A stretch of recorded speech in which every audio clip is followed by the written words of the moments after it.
मनुष्य का अस्तित्व तीन तलों में विभाजित है। शरीर, बुद्धि, हृदय, या दूसरी तरह से कहें तो कर्म, विचार और भाव। इन तीनों तलों से स्वयं की यात्रा हो सकती है। स्थूलतम यात्रा होगी कर्मवाद की। इसलिए धर्म के जगत में कर्मकांड स्थूलतम प्रक्रिया है। दूसरा द्वार होगा ज्ञान का, विचार का, चिंतन मनन।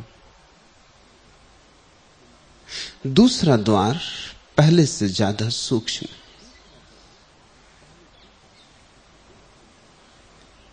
दूसरे द्वार का नाम है ज्ञान योग। तीसरा द्वार सूक्ष्माति सूक्ष्म है, भाव का, प्रीति का, प्रार्थना का। उस तीसरे द्वार का नाम भक्ति योग है। कर्म से भी लोग पहुंचते हैं, लेकिन बड़ी लंबी यात्रा है। ज्ञान से भी लोग पहुंचते हैं, पर यात्रा संक्षिप्त नहीं, बहुत सीढ़ियां पार करनी पड़ती। पहले से कम, लेकिन तीसरे की दृष्टि में बहुत ज्यादा। भक्ति छलांग है, सीढ़ियां भी नहीं, दूरी भी नहीं। भक्ति एक क्षण में घट सकती है, भक्ति तत्क्षण घट सकती है। भक्ति केवल भाव की बात है। इधर भाव उधर रूपांतरण। कर्म में तो कुछ करना होगा, विचार में कुछ सोचना होगा। भक्ति में न सोचना है न करना है, होना है।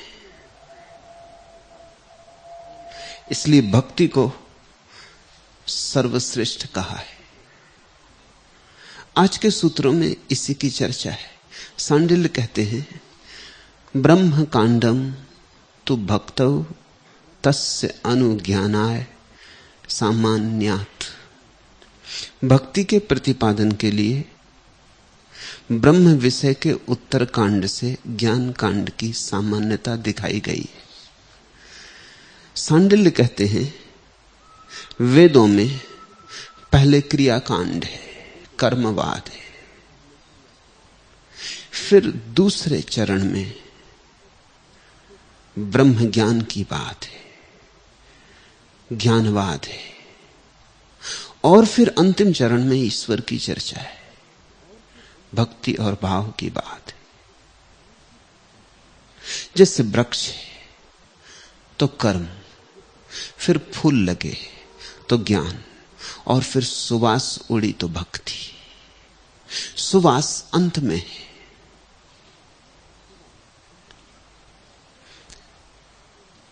जो व्यक्ति वृक्ष को ही पूजता रह गया वह अटक गया।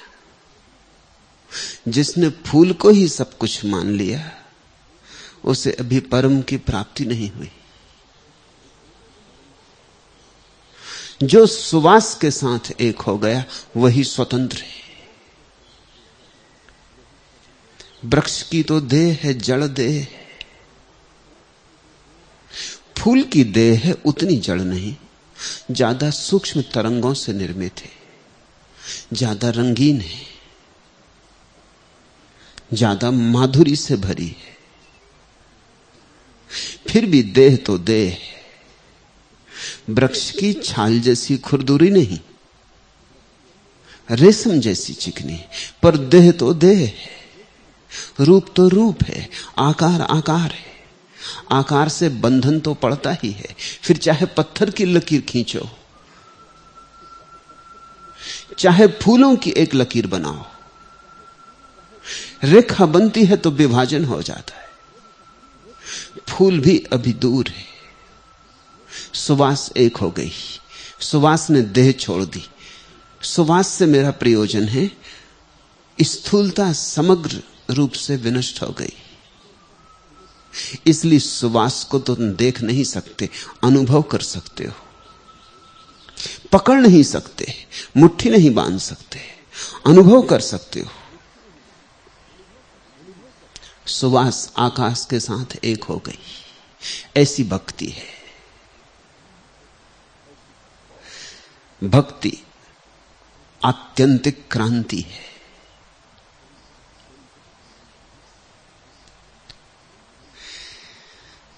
सांडिल्य कहते हैं इसलिए वेदों में भक्ति की चर्चा अंत में आई है, अंत में ही आ सकती है। लेकिन इधर कोई 200-300 वर्षों से इस देश में कुछ लोगों ने बड़ी मूढ़तापूर्ण बात फैला रखी। उन्होंने ये फैला रखा है कि कलयुग में तो भक्ति ही काम की, जैसे कि भक्ति निकृष्टतम है।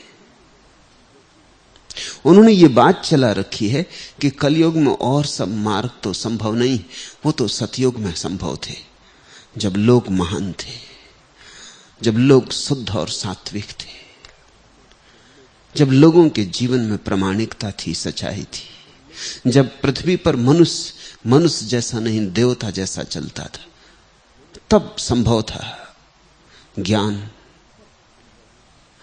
अब तो कलयुग है, काले दिन आ गए, अमावस की रात है, पापियों का फैलाव है, सब तरफ पाप है, पुण्य की कहीं कोई खबर नहीं। इस अंधेरे युग में, इस काली रात्रि में तो जो निकृष्टतम है वही संभव हो सकता है, वह है भक्ति।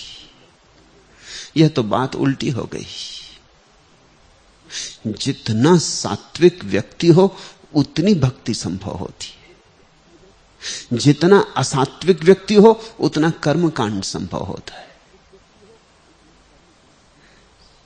भक्ति तो सुगंध है, भक्ति तो परा है। इसलिए यह कहना कि इस निकृष्ट युग में भक्ति ही एकमात्र उपाय है, इस कारण कहना क्योंकि आदमी पतित हो गया है, और पतित आदमी और कुछ कर नहीं सकता। बुनियादी रूप से गलत बात है, 100% गलत बात है। ख्याल रहे, आदमी पतित नहीं हुआ है, आदमी रोज विकासमान है, इसलिए भक्ति संभव है। मैं भी तुमसे कहता हूं कि आज भक्ति संभव है, लेकिन कारण यह नहीं कि आज अमावस की रात है, कारण यही कि आज पूर्णिमा है। मैं भी यही कहता हूं कि आज भक्ति के सिवाय और कुछ काम नहीं आएगा, क्योंकि आदमी प्रौढ़ हुआ है, उठ चुका क्रियाकांडों से। आज क्रियाकांड पर किसका भरोसा है? आज अगर कहीं यज्ञ होता हो तो सिवाय मूढ़ों के और कौन इकट्ठा होता है? जो आज के नहीं हैं वो इकट्ठे होते, जिन्हें कब्रों में होना चाहिए थे वो इकट्ठे होते, जो 2000-3000 साल पुरानी खोपड़ी लिए बैठे वे इकट्ठे होते। आज की दुनिया में कौन सोचता है कि यज्ञ करने से वो पानी गिरेगा? कहां है इंद्र, कहां है तुम्हारे देवता? गए सब। जो तुमने बचपन में सोची थी परियों की कथाएं, उनका अब कोई मूल्य नहीं रहा। वो बचपन के हिस्से थे, बच्चों की कहानियां थी। बच्चों को कहानियां बतानी हो तो भूत प्रेत और परी और अप्सराएं और स्वर्ग और देवी देवता, इनकी बात करनी पड़ती, तो ही बच्चे उत्सुक होते। बच्चे यथार्थ में उत्सुक नहीं होते, बच्चे सपनों में उत्सुक होते, बच्चे सपनों में जीते। अभी बच्चों के जीवन में सपने और यथार्थ का कोई भेद पैदा नहीं होता। तुमने अक्सर देखा होगा, छोटा बच्चा सुबह नींद से उठता है और रोने लगता है, अब मां परेशान होती है कि किस लिए, अभी तो कुछ हुआ भी नहीं, एकदम नींद खुलते ही से रोने लगता है। वो कहता मेरा खिलौना कहां? उसने सपने में एक खिलौना देखा था, वो अपना खिलौना मांग रहा है।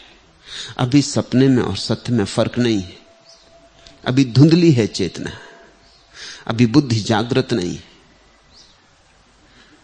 मैं तुमसे यह कहना चाहता हूं कि आज भक्ति ही काम आएगी, क्योंकि आदमी प्रौढ़ हुआ है, आदमी की चेतना ज्यादा सजग हुई है। दुनिया में जो अधर्म दिखाई पड़ता है वो इसलिए नहीं कि आदमी पतित हो गया है, बल्कि इसलिए कि धर्म के पुराने ढंग आदमी के काम के नहीं रह गए और तुम उन्हीं ढंगों को थोपे चले जाते हो। जैसे कि कोई जवान हो गया है, तुम उसे बचपन का पजामा पहना रहे हो, वो फेंकता है पजामा, वो भागता है कि ये तुम क्या कर रहे हो। पजामे के खिलाफ नहीं है वो, लेकिन जरा उसकी तरफ भी तो देखो। अब वो छोटा बच्चा नहीं रहा। अब तुम ये जो छोटा पजामा उसे पहना रहे हो, तुम उसकी मखौल उड़वाओगे, तुम बाजार में उसकी हंसी करवाओगे। उसके योग पजामा चाहिए। आज का मनुष्य अधार्मिक नहीं है। सच तो यह है कि आज का मनुष्य जितना धार्मिक हो सकता है उतना कभी और किसी समय का मनुष्य नहीं हो सकता था। लेकिन पुराना धर्म काम ना आएगा, बचकानी बातें काम ना आएंगी। अब धर्म को भी प्रौढ़ होना पड़ेगा। कसूर उनका है जो धर्म को प्रौढ़ नहीं होने दे रहे हैं। आदमी तो धार्मिक होने को उत्सुक है, लेकिन उसके योग्य धर्म चाहिए। आदमी ने समझो कि कार बना ली और तुम बैलगाड़ी लिए उसके द्वार पर खड़े हो और तुम कहते हो बैलगाड़ी में बैठो। क्या तुम्हारी यात्रा में उत्सुकता नहीं रही? क्या तीर्थ यात्रा को ना चलोगे? और अगर वो आदमी तुम्हारी बैलगाड़ी में नहीं बैठता तो तुम कहते हो अब कोई तीर्थ यात्रा पर जाने को उत्सुक नहीं है। तीर्थ यात्रा पर लोग अब भी जाना चाहते हैं। कौन नहीं जाना चाहता? सारा जीवन तीर्थ यात्रा है। परमात्मा को लोग आज भी खोज रहे हैं। ऐसा कोई मनुष्य नहीं जो परमात्मा को ना खोज रहा हो।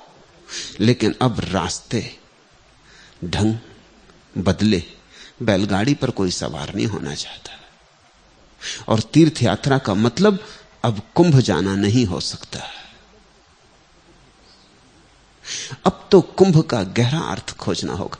कुंभ शब्द जानते हैं कहां से बना? घड़े से बना। कुंभ कहते हैं घड़े को, पूरे भरे घड़े को कुंभ कहते हैं। अब कोई कुंभ के मेले पर नहीं जाना चाहता है। अब तो अपने भीतर के सूने घड़े को भरना चाहता है, कुंभ बनाना चाहता है। अब तो लबालब भीतर भरना चाहता है। अब बाहर की गंगा यमुना और सरस्वतियों में उलझने का कोई रस नहीं है किसी को। अब तो चाहता है कि भीतर, और ये तीन ही भीतर की नदियां हैं, कर्म, ज्ञान, भक्ति। तुमने देखा प्रयाग में जाते हो दो नदियां दिखाई पड़ती, यमुना और गंगा। सरस्वती अदृश्य है। ऐसी ही भक्ति है। कर्मकांड दिखाई पड़ता है। कोई आदमी बैठा है, हवन बनाए, अग्नि में आहुति डालता हुआ शोरगुल मचा रहा है, दिखता है। कोई आदमी बड़े सोच विचार में पड़ा है, माथे पे पड़े बल तो कम से कम दिखाई पड़ते। तुमने रोदिन का प्रसिद्ध मूर्ति का चित्र देखा होगा। विचारक अपनी डुड्ढी से हाथ लगाए, आंख बंद किए, सिर पे बल डाले, रोदिन का विचारक बैठा है। सोच विचार सिर पे बल ले आता है, चिंता ले आता है। चिंता और चिंतन में बहुत फर्क थोड़ी है, एक ही शब्द से बने हैं। जहां चिंतन है वहां चिंता है। लेकिन भक्त को कहां पहचानोगे? भक्त की दशा बड़ी गहन है। भक्त तो भाव है, इसलिए भक्ति को सरस्वती कहा है। वह दिखाई नहीं पड़ती। सुवास, फूल तक दिखाई पड़ती है बात, सुवास में अदृश्य हो जाती। ऐसी भक्ति है। आज भी आदमी परमात्मा को खोजना चाहता है, ज्यादा खोजना चाहता है जितना पहले खोजना चाहता था, और ठीक कारणों से खोजना चाहता है। पुराने लोगों ने गलत कारणों से खोजा था। पुराने आदमी के कारण गलत ही हो सकते थे। बीमारी थी इसलिए खोजा था, क्योंकि औषधि नहीं मिलती थी। आज हमने औषधियां बहुत खोज ली, अब हम परमात्मा को चिकित्सक की तरह नहीं खोजते। जरूरत नहीं है, चिकित्सक हमने पैदा कर लिए। आदमी परमात्मा को खोजता था, वर्षा करो, धूप पड़ रही, खेत सूखे जा रहे हैं। अब वैज्ञानिक देशों में वर्षा आदमी के हाथ में हो गई। हम जहां चाहेंगे वहां करवा लेंगे, जब चाहेंगे तब करवा लेंगे। अब इंद्र को कष्ट देने की कोई जरूरत नहीं। आदमी प्रार्थना करता था, मेरी उम्र बड़ी करो,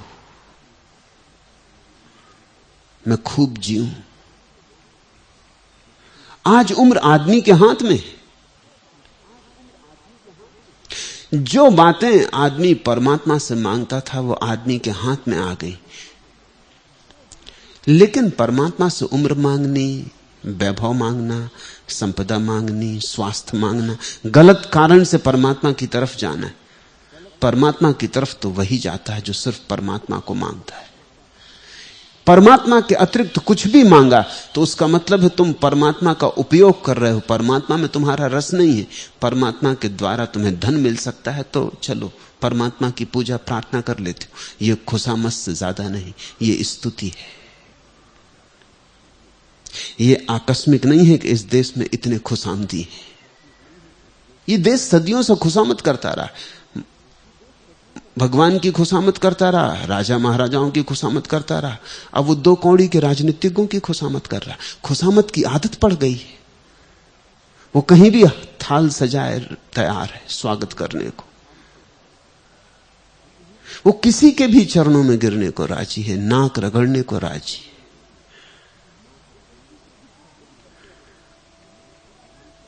रुस्बत देने को राजी, क्योंकि वो सदा से रुस्बत देता रहा है। यह भारतीय चरित्र हो गया। लोग कहते हैं भारत में इतनी रुस्बत क्यों है? यह कोई नई बात नहीं है। तुम जब जाते हो हनुमान जी के मंदिर में और कहते हो लड़के को पास करवा देना तो नारियल चढ़ाऊंगा, तुम क्या समझते हो? क्या दे रहे हो? 5 आने का नारियल, वो भी तुम सड़ा गला बाजार से खरीद के लाओगे, सस्ते से सस्ता। तुम हनुमान जी को रुस्बत दे रहे हो।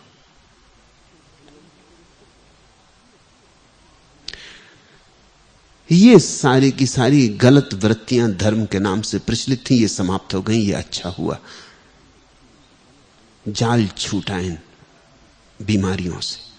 अब आदमी अगर खोजेगा तो परमात्मा के लिए ही खोजेगा। इसलिए मैं कहता हूं, जब समाज समृद्ध होता है तो परमात्मा की सच्ची तलाश शुरू होती, क्योंकि समृद्ध आदमी के पास वह सब है जिसको लोग अतीत में परमात्मा से मांगते रहे थे। सब है उसके पास, और फिर भी वह नहीं है। सब है और सब खाली है। धन की राशि लग गई है और भीतर गहरी निर्धनता है। हाथ में बड़ी शक्ति है और भीतर प्राण कप रहे हैं। भीतर बड़ी कमजोरी है। यह सदी परमात्मा को ठीक कारणों से खोजना चाहती। कोई अधार्मिक नहीं हो गया है। धर्म काम के नहीं रह गए। धर्म के ढंग ओछे पड़ गए, पुराने पड़ गए। धर्म के ढंग आज के विकसित आदमी के अनुकूल नहीं है। मैं भी तुमसे कहता हूं भक्ति आज के अनुकूल है, लेकिन मेरा हेतु, मेरा कारण अलग। दूसरों ने तुमसे कहा भक्ति आज के लायक है क्योंकि तुम इतने पतित हो और कुछ तुम्हारे लायक हो भी नहीं सकता। मैं तुमसे कहना चाहता हूं भक्ति तुम्हारे लायक है क्योंकि तुम पहली दफे प्रौढ़ हुए हो। मनुष्य जाति पहली दफा जवान हुई है। बचपन के धुंधले दिन गए, प्रौढ़ मस्तिष्क पैदा हुआ है। इसलिए भक्ति काम की है। सांडिल्य से मैं राजी हूं, क्योंकि सांडिल्य कहते हैं भक्ति सर्वोपरि है।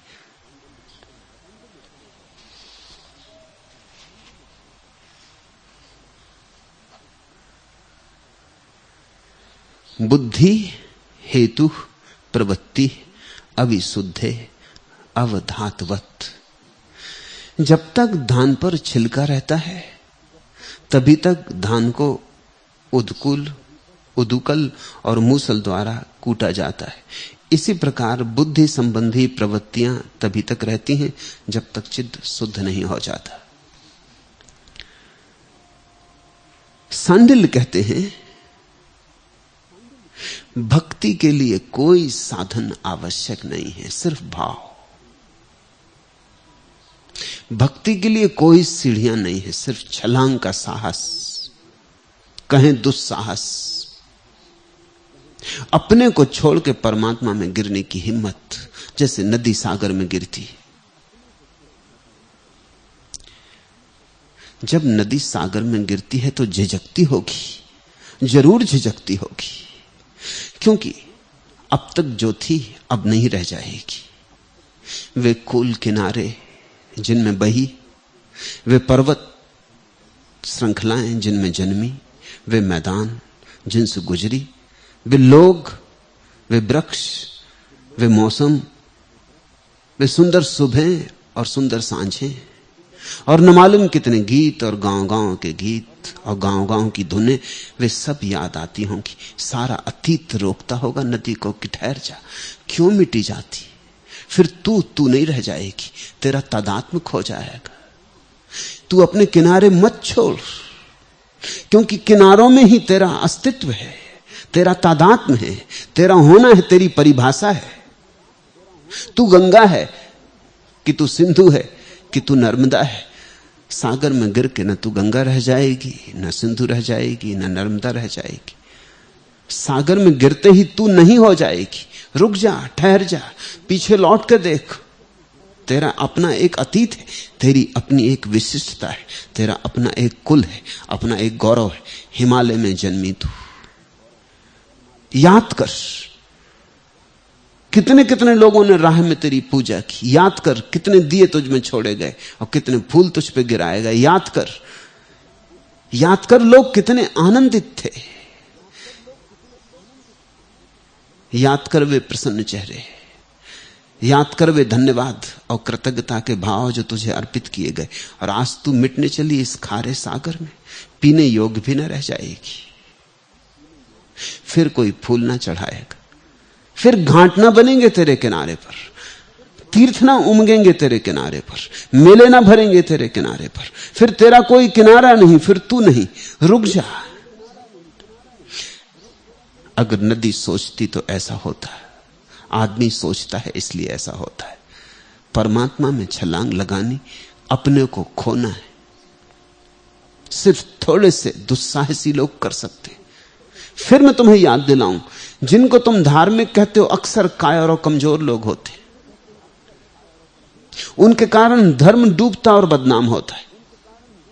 जिनको तुम धार्मिक कहते हो मंदिरों, मस्जिदों, गुरुद्वारों में बैठे हुए लोग अक्सर कपे हुए लोग हैं, हाथ पैर कप रहे हैं उनके, घबराहट में घुटने टेक दिए उन्होंने। धर्म उनके जीवन में वस्तुतः पैदा होता है जो निर्भीक है, जो अभय है, जो परमात्मा से भयभीत होकर प्रार्थना नहीं करते, जो परमात्मा के प्रेम में पड़ते हैं तब प्रार्थना करते। दोनों में भेद समझ लेना, बड़ा भेद है, जहर अमृत का भेद है, जीवन मृत्यु का भेद है। एक आदमी भय से भी प्रेम कर सकता है, मगर वो प्रेम किस मतलब का होगा? तुम किसी की छाती पे तलवार लिए खड़े हो और कहते हो मुझे प्रेम करो, करेगा क्योंकि तुम्हारी तलवार देख रहा है, तुम्हारी आंखों में दानव देख रहा है, करेगा, झुकेगा, तुम्हारे हाथ चूमेगा, तुम्हारे पैर चूमेगा और कहेगा कि मैं तुम्हें प्रेम करता हूं, सिर्फ तुम्ही को प्रेम करता हूं, तुम्हारे लिए जी रहा हूं, तुम्हारे लिए जीऊंगा। और भीतर इसके ठीक विपरीत बात होगी कि अगर ये तलवार कभी मेरे हाथ में पड़ जाए और कभी तुम्हें सोते में पालूं तो तुम्हें मजा चखा दूं, तो तुम्हें बता दूं ये प्रेम का अर्थ क्या है, तो तुम्हें झुका दूं अपने चरणों में इसी तलवार के सहारे। जहां भय है वहां घृणा पैदा होती, प्रेम पैदा नहीं होता। चूंकि दुनिया के धर्मों ने लोगों को ईश्वर भीरू बनाया, इसका अंतिम परिणाम यह हुआ कि लोग ईश्वर के दुश्मन हो गए। सारी दुनिया की भाषाओं में ऐसे शब्द हैं, ईश्वर भीरू, गॉड फीयरिंग। इससे ज्यादा कुरूप शब्द नहीं हो सकते। महात्मा गांधी ने कहा मैं किसी से नहीं डरता, सिर्फ ईश्वर से डरता हूं। मैं तुमसे कहता हूं और सबसे डरना, ईश्वर से मत डरना। ईश्वर से डरे तो कभी संबंध ही नहीं हो पाएगा। ईश्वर से डरोगे तो फिर जुड़ोगे कैसे? भय से कहीं कोई संबंध बनता है? भय तो विषाक्त कर देता है। भय नहीं, ईश्वर और तुम्हारे बीच प्रेम की तरंग चाहिए। प्रेमी एक दूसरे में डूबने को आतुर होते। भक्त भय से पैदा नहीं होता, और जो भय से पैदा होता हो जान लेना वो भक्त नहीं है, वो सिर्फ भयभीत है। इसी भयभीतता के कारण दुनिया में धर्म कम दिखाई पड़ता है, क्योंकि सदियों तक आदमी को भयभीत किया गया। इसका इकट्ठा परिणाम यह हुआ कि फ्रेडरिक नीत्शे जैसे विचारक ने घोषणा की कि ईश्वर मर गया है। और इतना ही नहीं कि उसने ये कहा ईश्वर मर गया है, उसने ये भी कहा कि और ठीक से समझ लो कि कैसे मारा, हमने उसे मारा है, हमने उसकी हत्या की, करनी ही पड़ी, क्योंकि उसकी छाती पर, हमारी छाती पर उसका बोझ भारी हो गया था। नीत्शे ने कहा God is dead and now man is free. ईश्वर खत्म हुआ और अब आदमी स्वतंत्र है, झंझट मिटी, अब तुम मुक्त हो, अब तुम मुक्त भाव से जियो। अब किसी मंदिर और मस्जिद में जाके प्रार्थना करने की, घुटने टेकने की जरूरत नहीं। ये नीत्शे का वचन कहां से आया? ये उन पादरी, पुरोहितों, पंडितों के कारण आया, जिन्होंने सदियों सदियों तक तुम्हें सिखाया ईश्वर से डरो, घबराओ। और घबराने के लिए कितने कितने आयोजन किए, नरक बनाया, नरक की बड़ी बेहूदी कल्पनाएं बनाई कि तुम्हें सड़ाया जाएगा। स्वभावतः आदमी के मन में ईश्वर के प्रति प्रेम की जगह घृणा का भाव पैदा होता रहा। ऊपर ऊपर पूजा चलती रही, भीतर भीतर घाव बड़ा होता रहा, मवाद इकट्ठी होती रही। आखिर हर चीज की एक सीमा होती। इस प्रौढ़ सदी ने आके ईश्वर को इंकार कर दिया। तुलसीदास ने कहा भय बिन होए न प्रीति। इससे ज्यादा गलत बात कभी किसी आदमी ने नहीं कही। कहते हैं भय के बिना प्रीति नहीं होती, तो तुलसीदास को प्रीति नहीं हुई फिर, क्योंकि भय से तो प्रीति होती ही नहीं। तुमने कभी किसी को प्रेम किया है भय के कारण? तुम बदला लेना चाहते हो। छोटा बच्चा स्कूल जाता है, शिक्षक को नमस्कार भी करता है, जयराम जी भी करता है, भय के कारण। वो शिक्षक के हाथ में जो छड़ी देखता है। लेकिन तुमने देखा ये छोटा बच्चा भी बदला लेता है। जब शिक्षक तख्ते पे कुछ लिखता होता है, पीठ इसकी तरफ होती, तब वो मुंह बिचका देता। छोटा बच्चा भी बदला ले लेता है, वो भी कुछ शरारत कर देता है, मौका पाके स्याही छिड़क देता है, या उसकी कुर्सी पे कांटे रख जाता है। वो क्या कर रहा है? वो इतना ही कर रहा है कि आखिर मैं भी आदमी हूं, छोटा ही सही, मगर ये बैत तो मुझे मत दिखाओ। और इस घबराहट में मुझसे अगर तुमने नमस्कार ली तो मैं नमस्कार का बदला लूंगा। इसलिए छोटे बच्चे अपने शिक्षकों की मजाक उड़ाते हुए बाहर मिलेंगे। वो सिर्फ बदला है, वो सिर्फ संतुलन है। छोटे से छोटे बच्चे बाहर बैठ के क्या बात करते, स्कूल से छूटते ही क्या बात करते? शिक्षकों की मजाक उड़ाते। क्यों? नहीं तो उनके ऊपर बड़ी ग्लानि का भाव हो जाएगा कि हम में इतनी भी सामर्थ्य नहीं कि हम थोड़ा बदला लें। अपमान करना चाहते हैं शिक्षक का, वो सम्मान नहीं, क्योंकि शिक्षक जबरदस्ती सम्मान करवा रहा है। पुरानी बाइबल में ईश्वर कहता है कि मैं खतरनाक ईश्वर हूं, मैं बहुत क्रोधी ईश्वर हूं, अगर तुमने मेरी न सुनी तो तुम्हें नष्ट कर दूंगा। ये जिन पंडितों पुरोहितों ने कहलवाया, उन्हीं ने नीत्शे का वचन बन सके एक दिन इसकी आयोजना की। तुम जरा लौट के देखो धर्म के इतिहास में, तो तुम पाओगे सबसे पहले जो ईश्वर आया वो घबराने वाला ईश्वर था, डराने वाला ईश्वर था। फिर जब आदमी थोड़ा प्रौढ़ हुआ तो हमने ईश्वर की शक्ल बदली, क्योंकि वो घबराने वाला ईश्वर कुरूप मालूम होने लगा। मूसा का ईश्वर कहता है कि मैं बहुत खतरनाक हूं, मैं बहुत ईर्ष्यालु हूं, अगर मेरी नहीं मानी, अगर मेरी आज्ञा का उल्लंघन किया तो तुम्हें जला डालूंगा, नष्ट कर दूंगा, नरकों में सड़ाऊंगा। जीसस का ईश्वर कहता है मैं प्रेम हूं।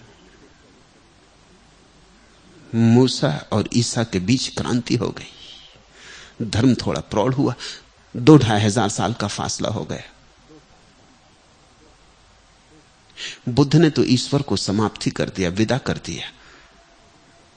बुद्ध ने कहा ईश्वर की मौजूदगी से ही भय पैदा होता है। इतना बड़ा है कि आदमी डरता है और सिकुड़ जाता है। डरने और सिकुड़ने के कारण प्रार्थना पैदा नहीं होती। ईश्वर को विदा ही कर दो। प्रेम करने वाला ईश्वर भी आखिर रहेगा तो, और हमसे विराट, महाशक्तिशाली, सर्वज्ञाता, झंझट रहेगी उसकी मौजूदगी में। वो कितना ही कहे मैं तुम्हें प्रेम करता हूं, लेकिन वो इतना बड़ा है और हम इतने छोटे हैं। बुद्ध ने कहा इसे जाने दो, प्रार्थना काफी है, ध्यान काफी है, ईश्वर की कोई जरूरत नहीं। जहां प्रार्थना है वहां परमात्मा का अनुभव आ ही जाएगा। ये धर्म ने और भी ऊंची उड़ान ली। ये धर्म का विकास है। जैसे जैसे भय हमने छोड़ा वैसे वैसे हम धार्मिक होने में सफल हुए।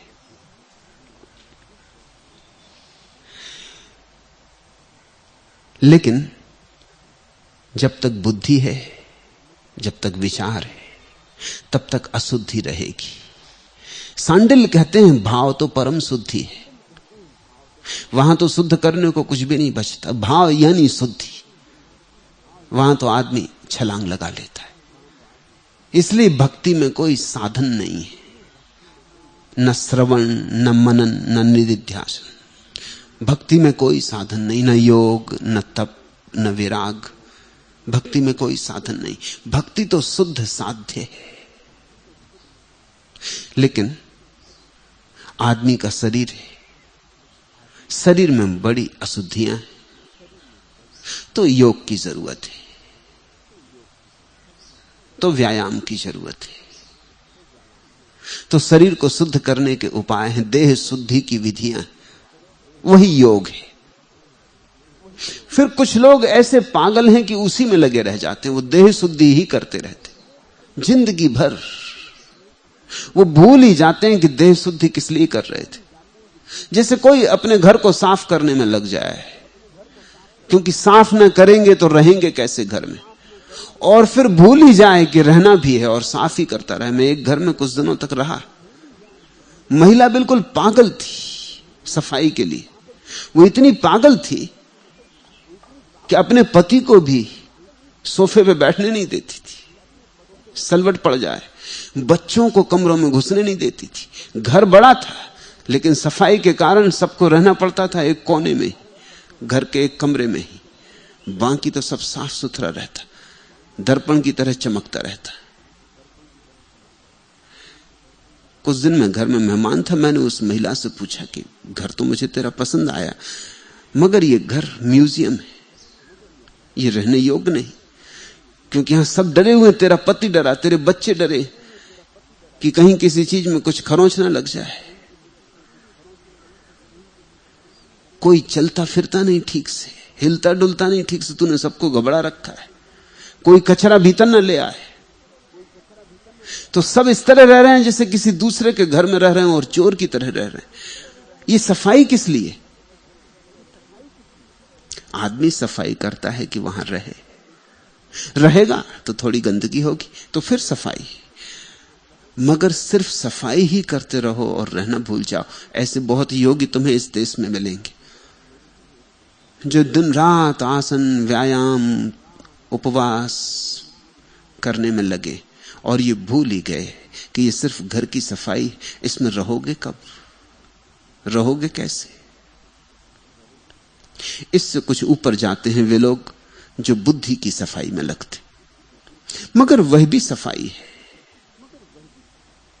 उसी की सफाई में जीवन मत गंवा देना। बहुत लोग विचारक होके ही नष्ट हो जाते।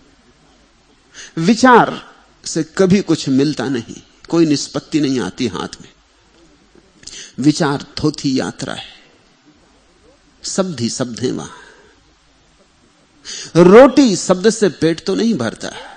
कितना ही सोचो रोटी शब्द पर तो भी पेट नहीं भरता। एक रूखी सूखी रोटी भी बेहतर है। तुम्हारे कितने ही सुंदर विचार हो रोटी के संबंध में, उनसे एक रूखी सूखी रोटी बेहतर है। और तुम परमात्मा के संबंध में लाख सोचो, उसका कोई मूल्य नहीं। परमात्मा के संबंध में सोचना परमात्मा को जानना नहीं। जानना और सोचना अलग अलग बातें हैं। जानना तो तब होता है जब सोचना रुकता है। जब तक सोचना चलता है तब तक जानना नहीं होता, क्योंकि सोचने वाला आदमी सोचने में उलझा रहता है। जानने की फुर्सत कहां, सुविधा कहां, अवकाश कहां। जो आदमी फूल के संबंध में सोच रहा है वो फूल के सौंदर्य को जी ही नहीं पाता।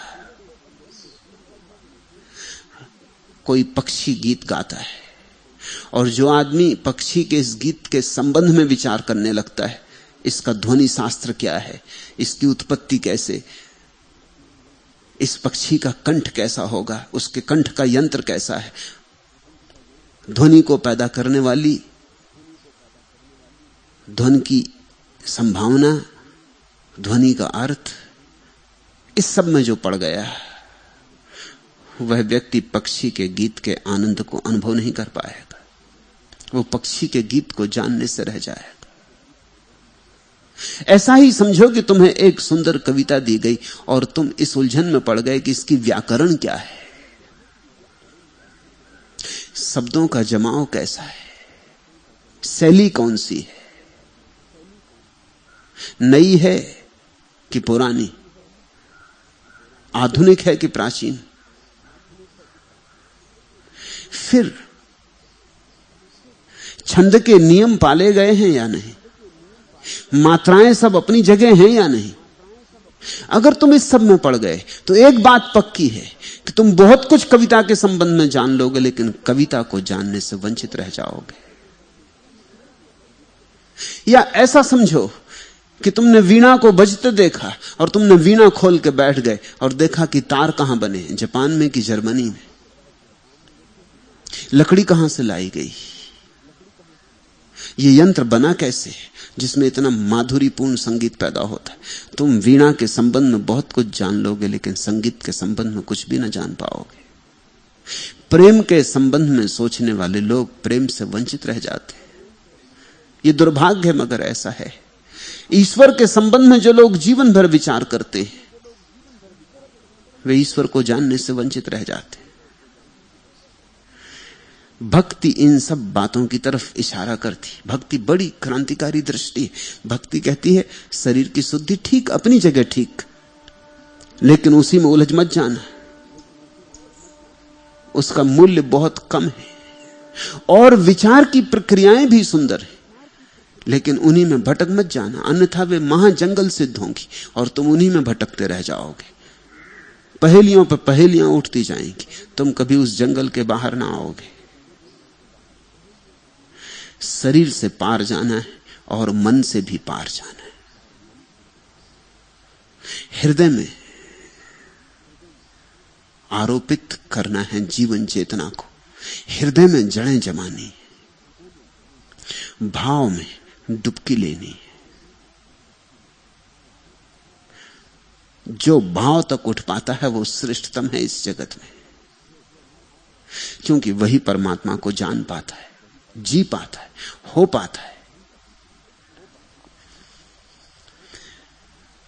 बुद्धि मलिन है, चंचलता है बहुत, अस्थिरता है बहुत, विचार ही विचार की इतनी तरंगे हैं, जैसे झील पर बहुत तरंगे हों और चांद का प्रतिबिंब ना बने, और बने भी तो ऐसा लगे जैसे चांदी बिखरी है, चांद को चांद की तरह देखना असंभव हो। तो बुद्धि के लिए शुद्ध होने की प्रक्रियाएं वही ध्यान है, वही अवधान है। जो सदियों सदियों में खोजे गए मार्ग हैं वे बुद्धि को शुद्ध करने के मार्ग हैं। कैसे बुद्धि एकाग्र हो, कैसे बुद्धि निर्विकार हो, कैसे बुद्धि शांत हो, कैसे विचार शांत हो, यह ज्ञान योग का मार्ग है। लेकिन भक्ति योग का पूर्व कदम है। भक्ति योग यह कहती बुद्धि को छोड़ो उसकी जगह, उसमें उलझो मत। तुम बुद्धि को दरकिनार रख सकते हो और आगे बढ़ जा सकते हो। बुद्धि इतना समय खराब करने योग्य नहीं है। और एक बार उलझे तो बाहर निकलना मुश्किल हो जाएगा। बुद्धि में उठने तो तरंगे, तुम बुद्धि की तरंगों को बिठाने में उतनी चिंता मत करो, तुम बुद्धि पर ज्यादा ध्यान ही मत दो, उपेक्षा करो। उठने तो बुद्धि में तरंगे, तुम तो परमात्मा में सीधी छलांग लगाओ। फर्क समझना, ज्ञानी कहता है जब तक बुद्धि शुद्ध ना होगी तब तक परमात्मा आएगा नहीं। भक्त कहता है जब तक परमात्मा ना आए तब तक बुद्धि शुद्ध कैसे होगी।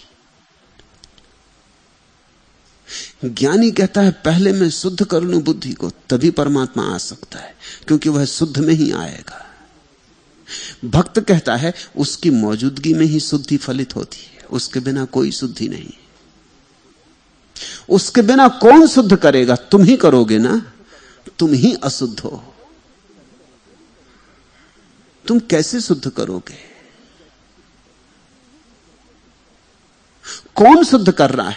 बुद्धि ही बुद्धि को शुद्ध कर रही है, बुद्धि ही शुद्धि के उपाय खोज रही। वही बुद्धि जो अशुद्ध है, अशुद्ध बुद्धि से शुद्धि के उपाय खोजे जा रहे हैं, वे सब उपाय अशुद्ध होंगे। इसमें एक बड़ी भ्रमणा हो जाएगी।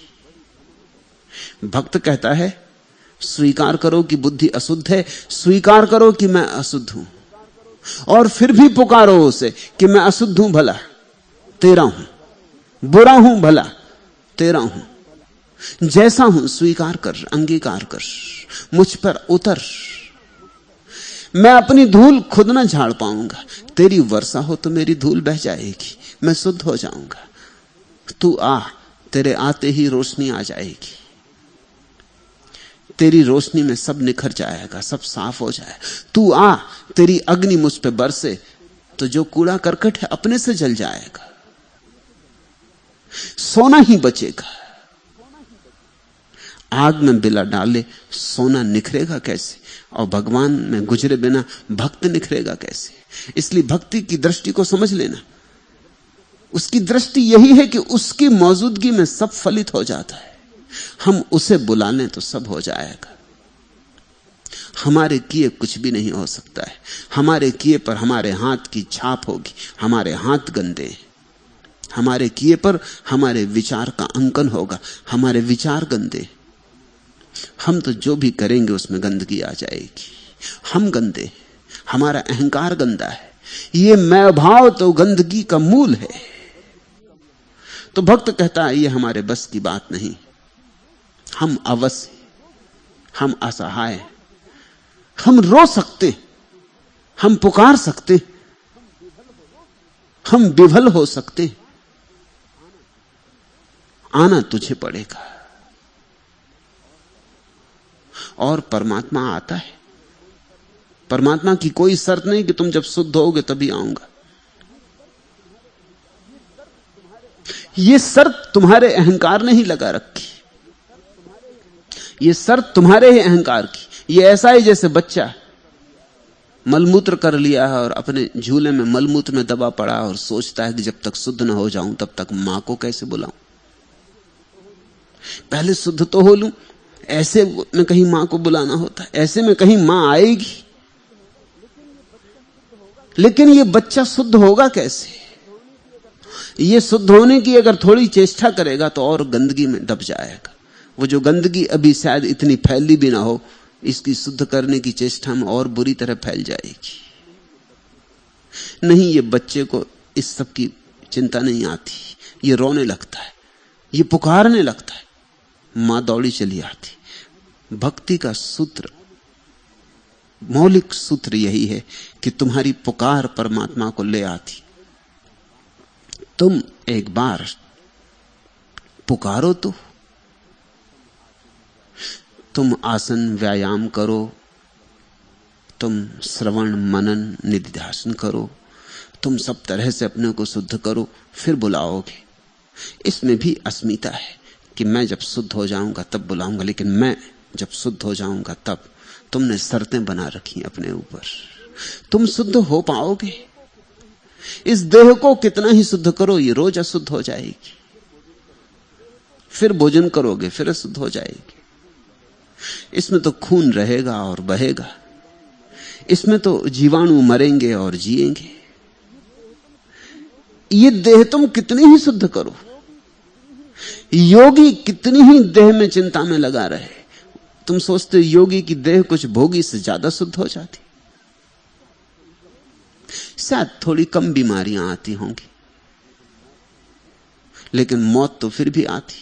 शायद थोड़े ज्यादा दिन जिंदा रह जाता होगा, लेकिन ज्यादा दिन जिंदा रहे कि कम, इससे क्या फर्क पड़ता है? योगी की देह भी सड़ेगी, उससे भी दुर्गंध उठेगी। सब जब तक व्यर्थ श्रम हुए। और तुम सोचते हो जो बहुत ज्यादा चित्त को एकाग्र करने बैठे रहते, इनका चित्र शांत हो जाता है।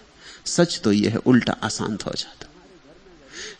तुम्हारे घर में अगर एक आदमी को भी यह सनक सवार हो जाए कि चित्त एकाग्र करना है, तो वो खुद तो अशांत हो ही जाता, पूरे घर को भी अशांत कर देता। क्योंकि जरा कोई हिल नहीं सकता, लोग बोल नहीं सकते, बच्चे शोरगुल नहीं मचा सकते, पत्नी को बर्तन भी चौके में संभाल के रखने होते हैं, कोई आवाज ना हो जाए, क्योंकि पति देवता ध्यान कर रहे हैं। उनका ध्यान अगर खंडित हो जाए और वो बिल्कुल तैयार ही बैठे हैं कि कोई बहाना मिल जाए, खंडित तो हो ही रहा है, किसी बिना बहाने के भी हो रहा है, लेकिन बिना बहाने के वो किस पे टूटे? अगर पत्नी का बर्तन गिर जाए हाथ से, तो वो निकल के अभी पूजा गृह के बाहर आ जाएं कि भ्रष्ट कर दिया मेरा ध्यान, अशांति पैदा कर दी। कोई बच्चा चिल्ला दे तो उनको मौका मिले वो बाहर आ जाएं। वो तैयार ही बैठे, वो उबल ही रहे हैं, भीतर भाप इकट्ठी हो रही। तुमने देखा नहीं, जितने लोग ध्यान इत्यादि में बहुत उत्सुक हो जाते, उतने ही ज्यादा अशांत चित्त हो जाते, उतने ही क्रोधी हो जाते। एक आदमी घर में धार्मिक हो जाए तो समझो घर में एक उपद्रव हो गया। वो क्रोधी हो जाता है, वो माला फेरता रहता है और चारों तरफ देखता रहता है कि सारा संसार उसके अनुकूल चल रहा है कि नहीं। जब मैं माला फेर रहा हूं तो कुत्ते क्यों भौंक रहे हैं? जब मैं माला फेर रहा हूं तो बच्चे क्यों शोरगुल कर रहे हैं? जब मैं माला फेर रहा हूं तो कोई गीत क्यों गा रहा है? जैसे सारी दुनिया तुम्हारे साथ माला फेरने का निर्णय किए बैठी। नहीं, ये चित्त को शांत करने वाले लोग चित्त को शांत नहीं कर पाते। चित्त को शांत कर पाते हैं वे लोग जो चित्त के ऊपर है उसको बुलाते, जो उसे पुकारते, जो कहते हैं मैं तो ऐसा हूं, बुरा भला तुम्हारा हूं, तुम आओ, मुझे निखारो, मुझे पखारो, मुझे ले चलो, मैं तो अंधा हूं, मेरा हाथ गहो। भक्त कहता है मैं अपने से कुछ न कर पाऊंगा, तुम कुछ करो। यही समर्पण है। इसी समर्पण में शांति है, शुद्धि है। सांडिल्य कहते हैं बुद्धि हेतु प्रवृत्ति अविशुद्धे अवधातवत। जब तक धान पर छिलका रहता है तभी तक धान को मूसल द्वारा कूटा जाता है। जब धान का छिलका उतर जाता है तो फिर उसे कोई नहीं कूटता। क्या छिलका है जिसकी वजह से तुम्हें अशुद्धि हो रही और शुद्ध नहीं हो पा रहा है? अहंकार छिलका है। अहंकार ने तुम्हारी आत्मा को घेरा है। जब तक अहंकार है तब तक बहुत कूटे जाओगे। जिस दिन अहंकार नहीं रहा उस दिन कूटने की कोई जरूरत नहीं रह जाएगी। इसलिए भक्त कहता है न तो कोई योग है न कोई ध्यान है, सिर्फ शरणागति। अहंकार को छोड़ दो तो धान ने अपना छिलका छोड़ दिया, फिर कूटने की कोई जरूरत नहीं रही। ये जो जिनको तुम तपस्वी कहते हो, ये क्या कर रहे हैं? ये मूसल से अपने को कूट रहे हैं। तुम्हें इन पे दया भी आती, सम्मान भी आता है कि बेचारे कितना कष्ट उठा रहे हैं। इनका कष्ट देख के तुम इनके चरण छूने भी जाते हो, आदर देने भी जाते हो, मगर ये व्यर्थ कष्ट उठा रहे हैं। और इनके कष्ट उठाने से छिलका कटता नहीं। मजा यह है, ये कोई साधारण धान नहीं है कि मूसल से कूटा और छिलका निकल जाए। ये आदमी है। आदमी बड़ी उलझी हुई धान है, जितना कूटो छिलका और चिपकता है। तो तुम अपने त्यागियों में जितना अहंकार पाओगे उतना भोगियों में नहीं होता। जो आदमी शराब घर जाता है रोज, वो विनम्र होता है। विनम्र इसलिए होता है कि अहंकार करने का है ही क्या, हमेशा सिर झुकाए रहता, कहता है हां पापी हूं, क्षुद्र हूं, तुच्छ हूं, किसी योग्य नहीं हूं, आपके सामने आंख भी उठाऊं इस योग्य भी नहीं हूं। यह विनम्र होता है। लेकिन जो आदमी रोज मंदिर जाता है, उसकी छाती अकड़ जाती, उसकी रीढ़ एकदम सीधी हो जाती, वो अकड़ के चलता है, वो चारों तरफ देख के चलता है कि देखो मैं मंदिर गया, देखो मैं मंदिर से आ रहा हूं, और तुम सब पापी क्या कर रहे हो। जिसने एक आध दिन उपवास कर लिया, वो दूसरे दिन बाजार में इस तरह घूमता है जैसे उसने कोई संपदा इकट्ठी कर ली। जरा सा किसी ने त्याग कर दिया, कुछ दान दे दिया, कि उसका अहंकार बढ़ा। तुम अपने योगियों को, अपने महात्माओं को जितने अहंकार से भरा हुआ पाओगे, उतने तुम साधारण जनों को ना पाओगे। तुम्हारे साधारण जन ज्यादा धार्मिक हैं। मैं दोनों से परिचित हूं। जिसको तुम साधारण जन कहते हो वो परमात्मा के ज्यादा करीब मालूम पड़ता है। तुम्हारा महात्मा तो भयंकर अहंकार से ग्रस्त है।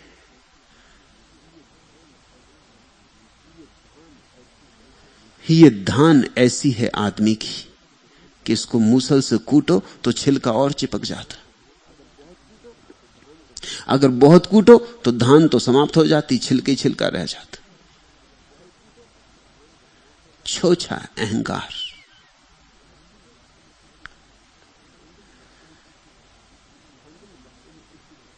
सांडिल कहते हैं इसी प्रकार बुद्धि संबंधी प्रवृत्तियां तभी तक रहती हैं जब तक चित्त शुद्ध नहीं हो पाता।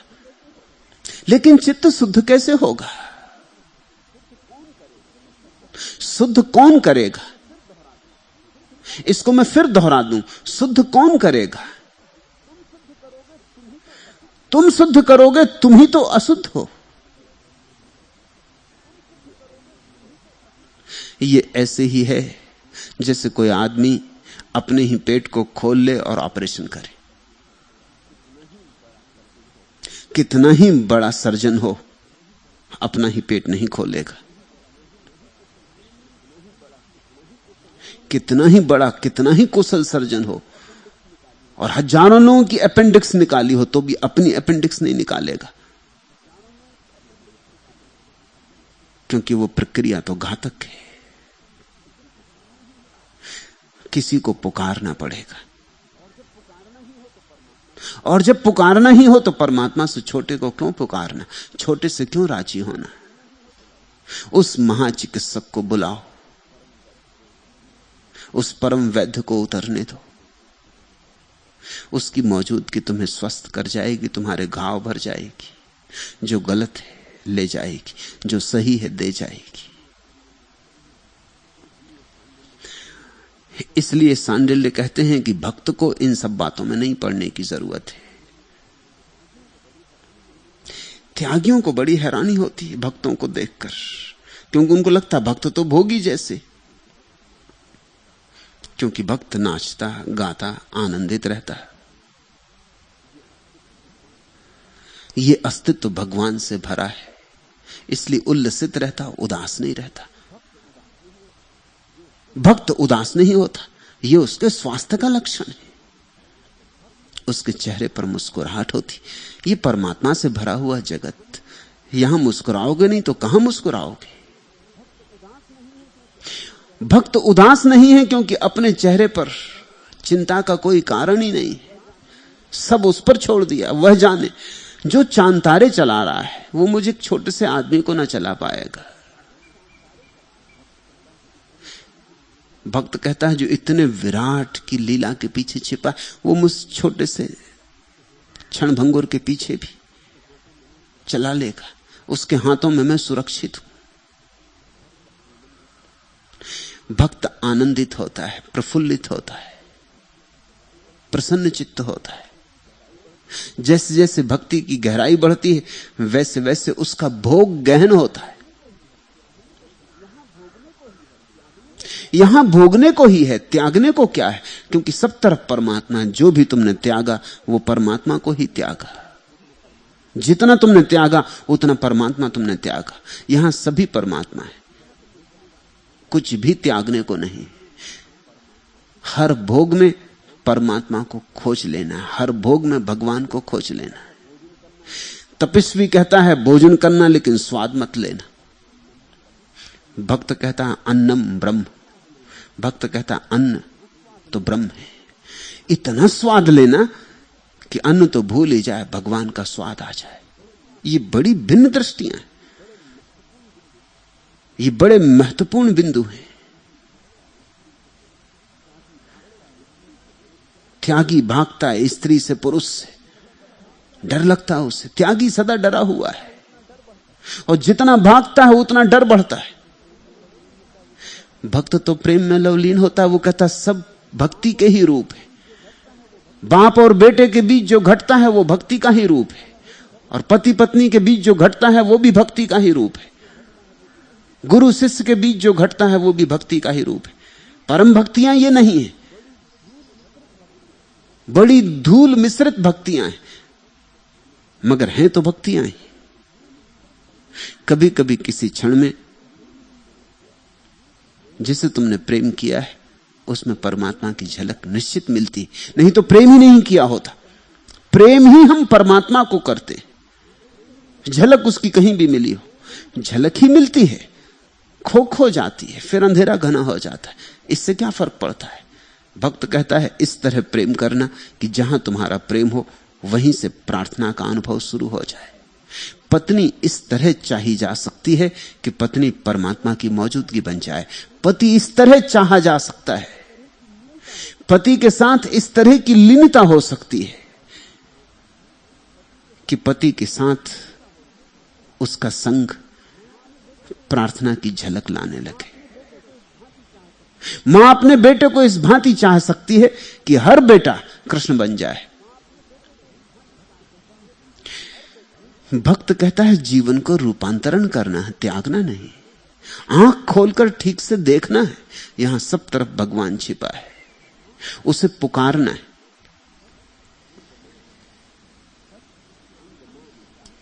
तत् अंगनान चाह, यह बड़ी क्रांति का सूत्र है।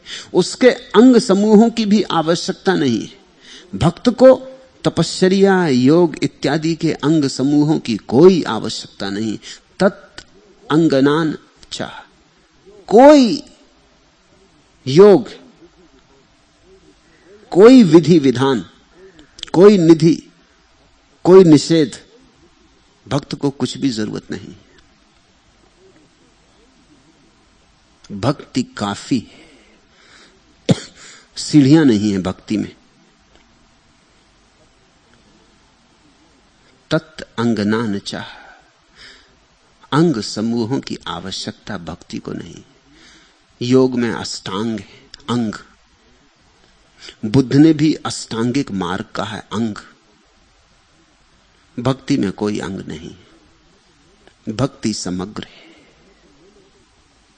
पूरी पूरी है। चाहो तो ले लो पूरी, चाहो तो ना लो, टुकड़ों में बटी हुई नहीं। ऐसा नहीं कि थोड़ा लिया फिर थोड़ा लिया फिर थोड़ा लिया। जिसे लेना है उसे पूरा। भक्ति अखंड है, उसमें अंग नहीं है, खंड नहीं है।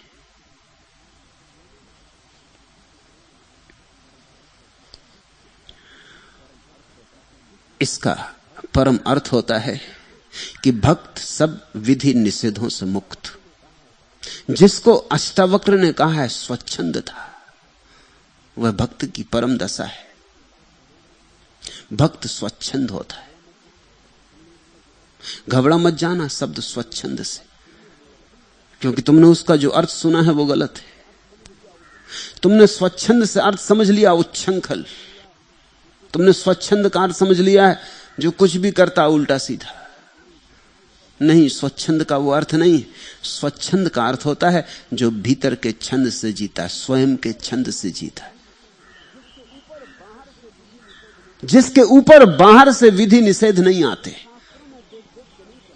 जो शास्त्रों में देख देख के नहीं चलता, जिसके पास बाहर के कोई नक्शे नहीं है, जो अंतर ज्योति से चलता है, प्रभु को पुकार लिया है, अब प्रभु उसके भीतर नाच रहा है, वो उसी नाच में मस्त है, वो उसी मस्ती में चलता है। अब उस पर कोई विधि विधान नहीं लगते, अब उस पर छोटी छोटी बातें मर्यादा की लागू नहीं होती। इसलिए तो मीरा कहती लोकलाज खोई।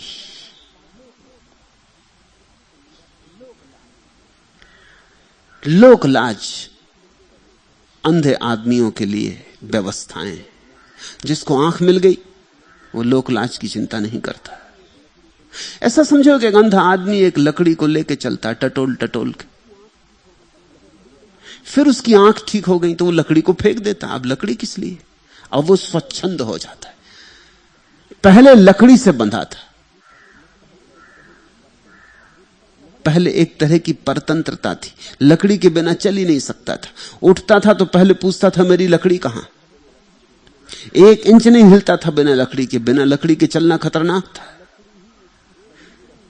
लकड़ी ही उसकी परिपूरक आंख थी, वही आंख का काम देती थी। लेकिन अब असली आंख मिल गई, अब आंख की जाली कट गई, आंख खुल गई। अब वो लकड़ी के लिए नहीं रुकता है, अब लकड़ी को टटोलता भी नहीं, अब लकड़ी को लेके चलता भी नहीं, अब लकड़ी की कोई जरूरत भी नहीं। जिसके हाथ पैर ठीक हो गए वो वैसाखी लेके तो नहीं चलता। जगत में इतने विधि निषेध हैं, ऐसा करो ऐसा मत करो, यहां जाना वहां मत जाना, इस तरह बोलना उस तरह मत बोलना, इस तरह का व्यवहार शुभ इस तरह का व्यवहार अशुभ, यह नीति यह अनीति, यह चरित्र यह दुष्चरित्रता, ये सारे जो इतने नियम हैं ये लकड़ियां हैं। आदमी अंधा है, उसके भीतर कोई रोशनी नहीं है, उसके पास अपनी आंख नहीं है, उसे टटोल टटोल के चलना पड़ता, नहीं तो गड्ढों में गिरेगा। इतना टटोल टटोल के चलता है फिर भी तो गड्ढों में गिरता है, तो बिना टटोले चलेगा तो और भी ज्यादा गिरेगा। टटोल टटोल के भी कहां बच पाता है। कितना तुम सोचते हो कि क्रोध बुरा है और क्रोध करना नहीं है, और शास्त्र कहते हैं क्रोध मत करो, फिर भी क्रोध आता है तब आता है। गड्ढा जब आता है तो तुम चूक नहीं पाते, गिर ही जाते। काम वासना जब पकड़ती है तो पकड़ती है, फिर ज्वर की भांति पकड़ती, फिर तुम्हारे हाथ के बाहर होती, फिर तुम्हारे सब निर्णय ब्रह्मचरी के और तुम्हारी सारी पढ़ी लिखी बातें 2 कौड़ी की हो जाती। उस प्रगाढ़ बाढ़ में सब बह जाता है, तुम्हारे सब शास्त्र तुम्हारे सब शास्त्र। लेकिन जब वासना चली जाती तब तुम फिर अपने शास्त्रों को संभाल के फिर चलने लगते हो। फिर अपनी लकड़ी उठा ली, गड्ढे से फिर निकल आए, अब तय कर लिया अब कभी ना गिरेंगे, अब जरा और संभाल के चलेंगे और टटोल के चलेंगे। मगर ये लकड़ियां बहुत काम आती नहीं। स्वच्छंद का अर्थ होता है जिसको भीतर का छंद उपलब्ध हो गया, जिसको भीतर की गीतमयता उपलब्ध हो गई, जिसको भीतर का राग सुनाई पड़ने लगा, जिसके भीतर की वीणा बज उठी। अब बाहर से उसको हिसाब नहीं लगाना पड़ता, अब तो उसकी भीतर की वीणा के जो अनुकूल है वही शुभ है, जो अनुकूल नहीं है वही अशुभ है। इसको हम ऐसा कहें, भक्त के अतिरिक्त और लोग सोच सोच के करते हैं कि क्या ठीक है और क्या गलत है। भक्त जो करता है वही ठीक है और भक्त जो नहीं करता वही गलत है। भक्त ठीक ही करता है क्योंकि भक्त ने अपने को भगवान के साथ तन्मय कर लिया। और भी ठीक होगा यह कहना कि भक्त अब कुछ नहीं करता, जो भगवान उससे करवाता है वही करता है। भक्त ने अपने को उसके हाथ में छोड़ दिया। भक्त कहता है जो तेरी मर्जी, राम बनाना रावण बना दे, राम बना दे, रावण बनाना रावण बना दे, जो तेरी मर्जी। मेरी अपनी कोई मर्जी नहीं, मेरी अपनी कोई ना मर्जी नहीं, मेरा अपना कोई निर्णय नहीं, सब निर्णय तेरे हाथ में। तू जिलाए तो जीऊं, तू मारे तो मरूं। न तो जीने में मेरा कोई रस है, न मरने में मेरा कोई भय है। एक ही रस है मेरा कि तेरे हाथ मेरे हाथों को पकड़ लें और मैं तुझसे अलग कभी भी ना चलूं, तू चलाए वैसा ही चलूं। ऐसी भगवान में तल्लीनता की दशा में स्वच्छंदता अपने आप पैदा हो जाती। स्वच्छंदता के लिए जो शब्द उपयोग किया है शास्त्रों में वह है परमहंस। इसलिए भक्त पर कोई नियम लागू नहीं होता। तुम्हारी सामान्य नैतिकताएं अनैतिकताएं लागू नहीं होती। मैं ये नहीं कह रहा हूं कि तुम अपनी सामान्य नैतिकता और अनैतिकता को छोड़ देना। मैं ये कह रहा हूं कि जब तुम भक्त होगे तो वे छूट ही जाती, वे बच नहीं सकती। भक्त का व्यक्तित्व बड़ा विद्रोही होता है क्योंकि चरित्र मुक्त होता है। तुमने देखा, राम की कथा को हम कहते हैं रामचरित्र मानस। कृष्ण की कथा को नहीं कहते, कृष्ण की कथा को कहते हैं कृष्ण लीला। चरित्र जरा ठीक नहीं है वहां कहना। कृष्ण में चरित्र जैसा कुछ भी नहीं है, राम में चरित्र ही चरित्र है, लीला जैसा कुछ भी नहीं है। राम सत्पुरुष है, सच्चरित्र, मर्यादा पुरुषोत्तम। क्या करना है खूब सोच सोच के फूंक फूंक के कदम रखते। जो करना चाहिए वही करते, जो नहीं करना चाहिए कभी नहीं करते। एक धोबी भी छोटी सी बात उठा देता है, 2 कौड़ी की बात, लेकिन राम की मर्यादा ऐसी कि वो सीता को त्याग देते। एक भी आदमी ने अगर संदेह उठा दिया तो उनके चरित्र को लांछन लगता है। पिता आज्ञा दे देते हैं और पिता ने आज्ञा कोई बहुत सोच समझ में नहीं दी थी। दशरथ कोई बहुत चरित्र के व्यक्ति मालूम नहीं होते। बुढ़ापे में विवाह कर लिया था। उस नवयुवती से अक्सर जब कोई बूढ़ा आदमी विवाह करता तो झंझटें होती। बूढ़ा आदमी विवाह करता है तो जो नई युवती को ले आया पत्नी बना के उसकी हर बात माननी पड़ती। अब और तो कुछ कर भी नहीं सकता, जवानी तो है नहीं उसके पास कि प्रेम से आपूर कर दे इस युवती को। अब इसका प्रेम तो भर नहीं सकता, इसलिए परोक्ष रूप से और भी कुछ मांगे तो वो भर देता है। हीरे जवाहरात खरीद लाता है, कार खरीद देता है, बड़ा मकान बना देता है। ये परिपूर्तियां हैं, जवानी तो है नहीं। तो दशरथ ने बुढ़ापे में विवाह किया। इस नई युवती ने वचन ले लिया कि मैं जो कहूंगी वही तुम्हें मानना पड़ेगा, एक वचन मेरा पूरा करना पड़ेगा। अब ये एक बड़ी क्षुद्र सी बात थी, लेकिन उसने राम को वनवास भेज दो 14 वर्ष के लिए, क्योंकि उसके बेटे को राज्य मिले। ये अनैतिक बात थी, नियम के अनुकूल नहीं थी। राम मानते ऐसा आवश्यक नहीं था। राम कह सकते थे ये बात ही गलत है, गलत के सामने मैं ना झुकूंगा। मगर राम है मर्यादा पुरुषोत्तम, गलत सही का सवाल नहीं। पिता की आज्ञा पिता की आज्ञा है।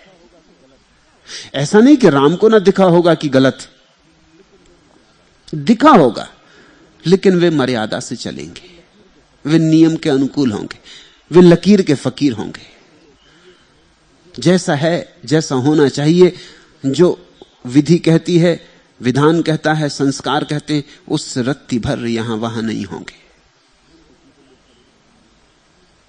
उनके जीवन में चरित्र है। कृष्ण के जीवन में लीला है। लीला का अर्थ होता है कोई नियम नहीं। इसलिए कृष्ण क्या करेंगे उसकी पहले से भविष्यवाणी नहीं की जा सकती। कृष्ण बेबूझ रहेंगे, कुछ भी कर सकते, दिए गए वचन भी भंग कर सकते, क्योंकि कृष्ण जो कह रहे हैं वो इस क्षण के लिए लागू है, कल के लिए नहीं। इमर्सन का बड़ा प्रसिद्ध वचन है कि जो आज तुम्हारे भीतर से कहा जाए कहना, और जो कल तुम्हारे भीतर से कहना चाहे, कल जो कहना चाहे वो कल होने देना, बाधा मत बनने देना। ये मत सोचना कल कि मैंने बीते कल ऐसा कहा था, अब मैं ऐसा कैसे कहूं। प्रत्येक क्षण को उसकी समग्रता में जीना। लीला का अर्थ होता है जीवन में असंगति होगी। तो कृष्ण ने कह दिया था युद्ध में शस्त्र ना उठाऊंगा, और फिर उठा लिया। राम से ऐसी अपेक्षा नहीं हो सकती। राम नैतिक पुरुष है, कृष्ण धार्मिक पुरुष है, कृष्ण परमहंस है। कृष्ण उस जगह है जहां परमात्मा के साथ एक लयता हो गई, स्वच्छंद है, अपने को मिटा ही दिया है। अब जो परमात्मा की मर्जी, उस क्षण उसकी मर्जी थी कि वचन दिया कि युद्ध में शस्त्र ना उठाऊंगा, और अब उसकी मर्जी है कि उठाना चाहता, तो मैं कौन हूं बीच में बाधा डालने वाला? मैं कैसे कहूं कि मर्यादा उल्लंघित होती, कि मेरा दिया हुआ वचन खंडित होगा, मेरे अहंकार पर बदनामी आएगी? नहीं, कृष्ण तो बांस की बांसुरी है। कल वैसा गीत गाया था, वह कल का गीत था। आज ऐसा गीत गाते हो, यह आज का गीत है। कल के और आज के गीत में संगति होनी चाहिए, इसकी कोई अनिवार्यता नहीं। कल कल था, आज आज है। परमहंस का अर्थ होता है क्षण क्षण जिएगा जो, और जिसके दो क्षणों में संगति हो भी सकती है, ना भी हो।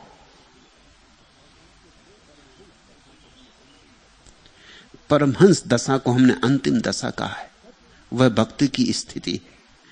तत् अंग नान चाह, भक्ति के कोई अंग नहीं है, और भक्त को किन्हीं अंगों की कोई आवश्यकता नहीं।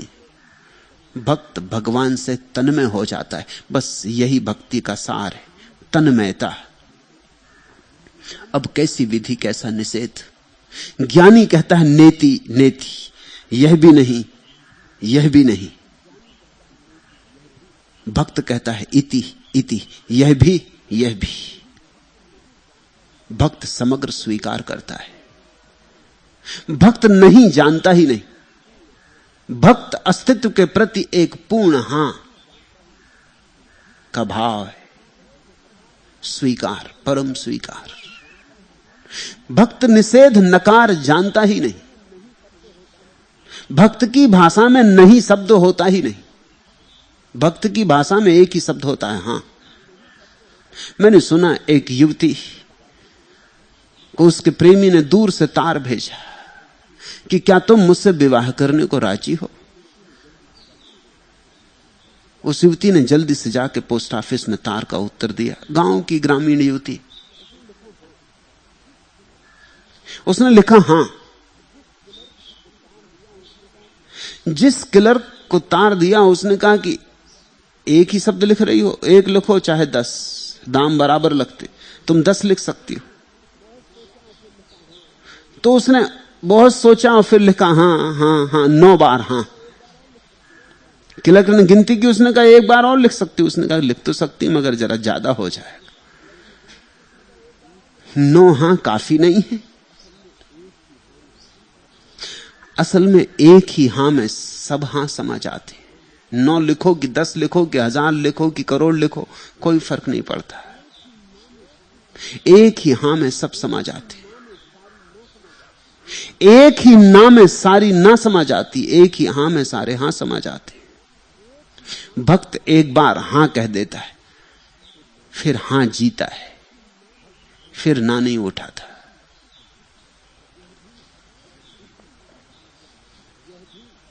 इति इति, यह भी सब परमात्मा है। यहां यहां, अब अभी। भक्त की यह उद्घोषणा है। ताम ऐश्वर्य पदाम काश्यपा परत्वात्। विभिन्नता के कारण आचार्य कश्यप ऋषि ने इसको ऐश्वर्य पदा कहकर वर्णन किया है। कश्यप परम भक्त हुए, भक्तों की परंपरा में प्रथम भक्त हुए। उन्होंने इस अवस्था को ऐश्वर्य पदा कहा है। सांडिल उनका उल्लेख करते हैं। ऐश्वर्य पदा क्यों? क्योंकि इसी हां में सारा ऐश्वर्य है, क्योंकि इस हां में स्वयं ईश्वर है। तुमने ख्याल किया ईश्वर और ऐश्वर्य शब्द एक ही शब्द के रूप है। ऐश्वर्य से ही ईश्वर बना है। जिसके साथ जुड़ जाने से ऐश्वर्य मिलता है वह ईश्वर। जिसके साथ न जुड़े तो दरिद्रता बनी रहती, चाहे लाख धन इकट्ठा करो, कितना ही पद, कितना ही धन, सारी पृथ्वी पे साम्राज्य फैला दो, लेकिन जब तक ईश्वर से न जुड़े तब तक दीनता और दरिद्रता बनी रहती, तब तक आदमी भिखारी होता है। तुम्हारे सिकंदर, तुम्हारे नेपोलियन सब भिखारी, भिखारी की तरह ही जीते हैं और भिखारी की तरह ही मरते हैं। उनके भिक्षा पात्र तुमसे बड़े हैं जरूर, बस इतना ही फर्क है। राह के किनारे जो भिखारी भीख मांगता उसका भिक्षा पात्र छोटा है। सिकंदर जो भीख मांगता उसका भिक्षा पात्र बड़ा है। राह के भिखारी का भिक्षा पात्र गरीब है, सिकंदर का भिक्षा पात्र हीरे जवाहरातों से जड़ा है, मगर भिक्षा पात्र है। दोनों मांग रहे हैं और दोनों गरीब हैं। सिकंदर जब मरा तो उसने कहा कि मेरे दोनों हाथ मेरी अर्थी के बाहर लटके रहने देना। उसके वजीरों ने पूछा क्यों, ऐसा कोई रिवाज नहीं। सिकंदर ने कहा रिवाज हो या ना हो, मेरे हाथ अर्थी के बाहर लटके रहे। लेकिन वजीरों ने पूछा ऐसी बेढंगी चाह का कारण? तो सिकंदर ने कहा मैं चाहता हूं कि लोग जब मेरी अर्थी को उठते देखें तो गौर से देख लें कि मैं भी खाली हाथ लिए जा रहा हूं। खाली हाथ आया, खाली हाथ जा रहा हूं, मेरे हाथ भी भरे नहीं। दौड़ा बहुत, तड़फा बहुत, भिखारी का भिखारी मर रहा हूं। चलो देर सही, लेकिन सिकंदर को समझ तो आई, बहुत देर में आई, मगर थोड़ी समझ की किरण तो आई। ईश्वर के साथ जुड़ के ही ऐश्वर्य है। इसलिए कश्यप ने कहा है ऐश्वर्य पदा, भक्त की परमहंस दशा, उसकी स्वच्छंद दशा। फिर उसमें और ईश्वर में कोई भेद नहीं, फिर भक्त ईश्वर है, क्योंकि भक्त ऐश्वर्य के पद पर प्रतिष्ठित हुआ। सब उसका है, इसलिए ऐश्वर्य पदा। सारा भोग उसका है, सारा सौंदर्य उसका है, सारा रंग, सारे इंद्रधनुष, सारे फूल, सारे आकाश के तारे उसके, ये सारे जगत का वैविध्य उसका है। इसमें से कुछ भी उसने छोड़ा नहीं। त्यागी का ऐश्वर्य इतना बड़ा नहीं हो सकता, उसने बहुत कुछ छोड़ दिया, सिकुड़ गया। त्यागी सिकुड़ जाता, भक्त फैलता है, विस्तीर्ण हो जाता है। ब्रह्म शब्द का अर्थ होता है जो फैलता चला जाए। ब्रह्म का अर्थ होता है विस्तार। भक्त जानता है फैलने की कला, त्यागी सिकुड़ना जानता है। त्यागी कहता है इतना और कैसे छोड़ दूं, इतना और कैसे छोड़ दूं, ये भी कैसे छूट जाए, वो भी कैसे छूट जाए। जिसको तुम संसारी कहते हो वो कहता है ये भी कैसे मिल जाए, वो भी कैसे मिल जाए। त्यागी उसके विपरीत है, शीर्षासन करता हुआ भोगी, वो कहता है ये भी कैसे छूट जाए, वो भी कैसे छूट जाए। भक्त कहता है ना यहां कुछ छोड़ने को है, ना यहां कुछ पकड़ने को है, ये सब हमारा है, हम इसके, हमारे और इसके बीच कोई भेद नहीं है। छोड़ के कहां जाओगे, इकट्ठा करने की क्या जरूरत है, ये तुम्हारा है ही, इसलिए इकट्ठा मत करो। और छोड़ के कहां जाओगे, जहां भी जाओगे ये तुम्हारा ही रहेगा, इसलिए छोड़ के भी मत जाओ। न भोग न त्याग।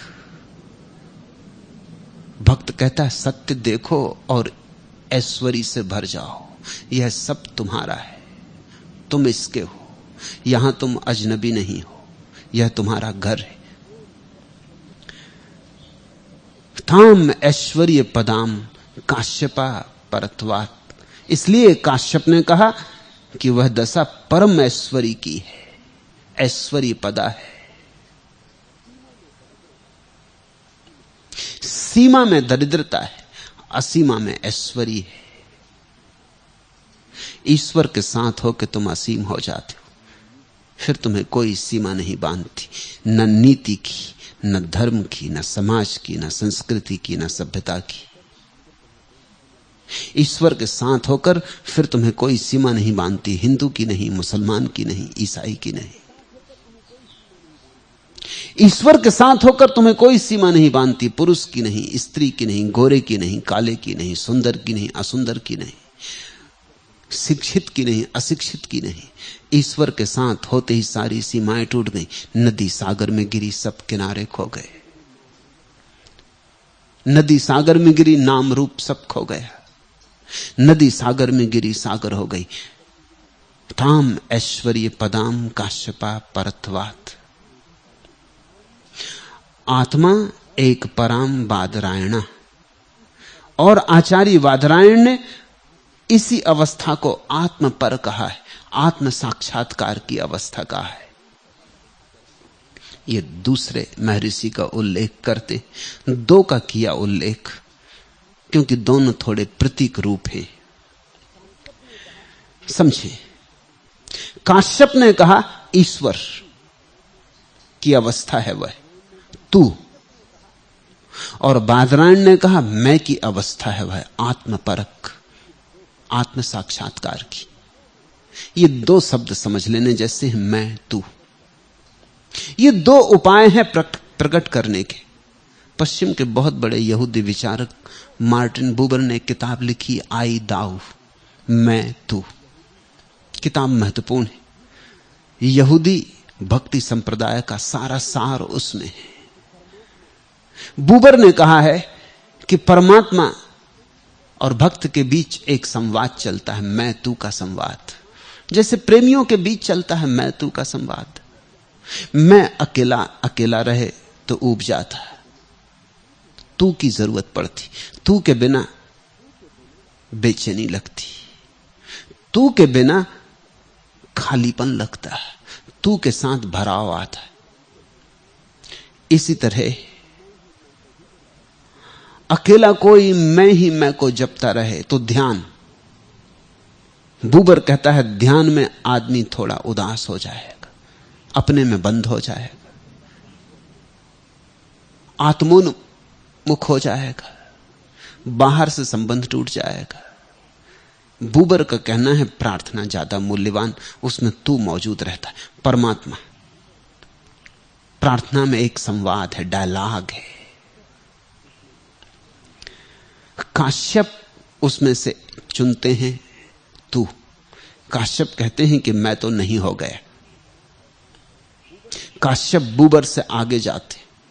बुबर कहता है मैं और तू दोनों, इसमें द्वंद्व रहेगा, इसमें द्वैत रहेगा, द्वि रहेगी। यहूदी भक्ति का संप्रदाय द्वैत के ऊपर नहीं उठ पाया। काश्यप कहते हैं तू, मैं नहीं, ईश्वर। भक्त मिट गया, बस भगवान बचा। यह अद्वैत की घोषणा हुई। लेकिन जब तक तू है तब तक कहीं छिपे में मैं रहेगा, नहीं तो तू कौन कहेगा। तो ऊपर ऊपर तो अद्वैत की घोषणा हुई, लेकिन भीतर भीतर द्वैत बचा रह गया, भूमि में दब गया, भूमिगत हो गया, अंडरग्राउंड हो गया, मगर बचा रहा। इसके विपरीत बादरायण कहते हैं तू नहीं मैं, अहम ब्रह्मास्मि, या जैसा मंसूर ने कहा अनल हक, मैं हूं ईश्वर, तू नहीं है मैं ही हूं। यह भी एक उपाय है अद्वैत की घोषणा का, लेकिन इसमें भी भूल वही है, जब तक मैं हूं तब तक तू भी छुपा रहेगा, तू के बिना मैं में कोई अर्थ नहीं होता।